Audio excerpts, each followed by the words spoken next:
जय श्री कृष्ण भक्तों। परमा एकादशी महात्म। लौन मास के कृष्ण पक्ष की एकादशी। श्री युधिष्ठिर बोले कि हे जनार्दन, अब आप अधिक मास की कृष्ण पक्ष की एकादशी का नाम तथा उसके व्रत की विधि बतलाइए। श्री कृष्ण बोले कि हे राजन, इस एकादशी का नाम परमा है। इसके व्रत से समस्त पाप क्षय होकर इस लोक में सुख तथा परलोक में मुक्ति मिलती है। इसका व्रत पूर्वोक्त विधि से करना चाहिए और भगवान विष्णु की धूप दीप नैवेद्य पुष्प आदि से पूजा करनी चाहिए। इस एकादशी के विषय की मनोहर कथा जो कि महर्षियों के साथ काम्पिल्य नगरी में हुई थी, कहता हूँ, आप ध्यान पूर्वक श्रवण कीजिए। काम्पिल्य नगर में सुमेधा नाम का एक ब्राह्मण रहता था। उसकी स्त्री अत्यंत पवित्र तथा पतिव्रता थी। वह किसी पूर्व पाप के कारण अत्यंत दरिद्र थी। उसे भिक्षा मांगने पर भी नहीं मिलती थी। वह सदैव वस्त्रों से रहित होते हुए भी अपने पति की सेवा करती रहती थी। वह अतिथि को अन्न देकर स्वयं भूखी रह जाती थी और पति से कभी किसी वस्तु की मांग नहीं करती थी। जब सुमेधा ने अपनी स्त्री को अत्यंत दुर्बल देखा तो वह बोला, हे प्रिय, जब मैं धनवानों से धन मांगता हूँ तो वह मुझे नहीं देते। गृहस्थी केवल धन से चलती है। अब मैं क्या करूँ? इसलिए यदि तुम्हारी राय हो तो मैं परदेश जाकर कुछ उद्योग करूं, क्योंकि विद्वानों ने उद्योग की प्रशंसा की है। इस पर उसकी स्त्री विनीत भाव से बोली कि हे प्राणनाथ, मैं आपकी आज्ञा की चेरी हूँ। पति अच्छा और बुरा जो कुछ भी कहे, पत्नी को वही करना चाहिए। मनुष्य को पूर्व जन्म के कर्मों का फल मिलता है। सुमेरु पर्वत पर रहते हुए भी मनुष्य को बिना भाग के स्वर्ण नहीं मिलता।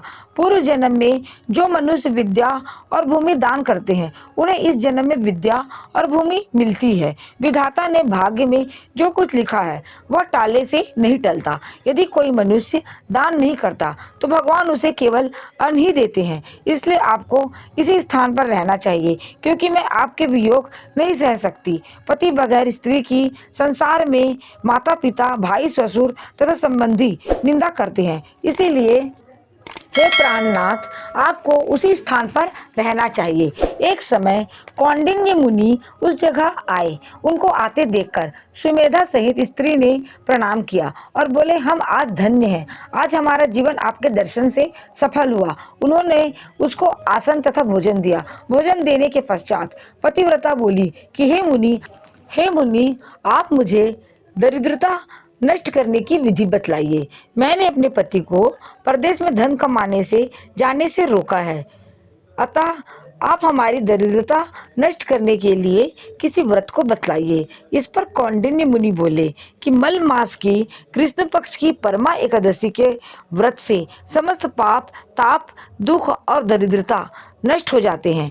इस व्रत में भजन कीर्तन सहित रात्रि जागरण करना चाहिए। कुबेर को महादेव जी ने इसी व्रत के करने से धन का अध्यक्ष बना दिया था। इसी व्रत के प्रभाव से सत्यवादी राजा हरिश्चंद्र को पुत्र स्त्री और राज्य प्राप्त हुआ था। उस मुनि ने एकादशी के व्रत की समस्त विधि कह सुनाई।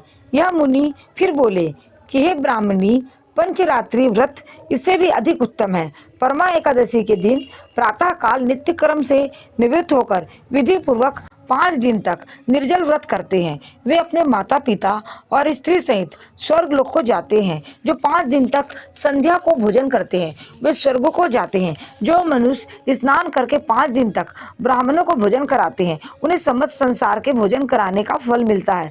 इस व्रत में जो घोड़े दान करते हैं उन्हें तीनों लोक दान करने का फल मिलता है। जो मनुष्य उत्तम ब्राह्मण को तिल सहित दान करते हैं वे तिल की संख्या के बराबर विष्णु लोक में रहते हैं। जो घी का पात्र दान करते हैं वह सूर्य लोक को जाते हैं। जो 5 दिन तक ब्रह्मचार्य पूर्वक रहते हैं वे देवांगनाओं के साथ स्वर्ग जाते हैं।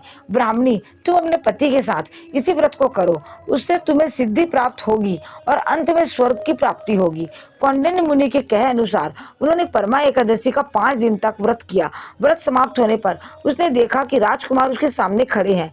राजकुमार ने एक उत्तम घर जो कि सब वस्तुओं से सजा हुआ था रहने के लिए उन्हें दिया। राजकुमार उसको 1 ग्राम देकर अपने महल को चले गए। वह दोनों इस व्रत के प्रभाव से इस लोक में अनंत सुख भोग कर अंत में स्वर्ग लोक को गए।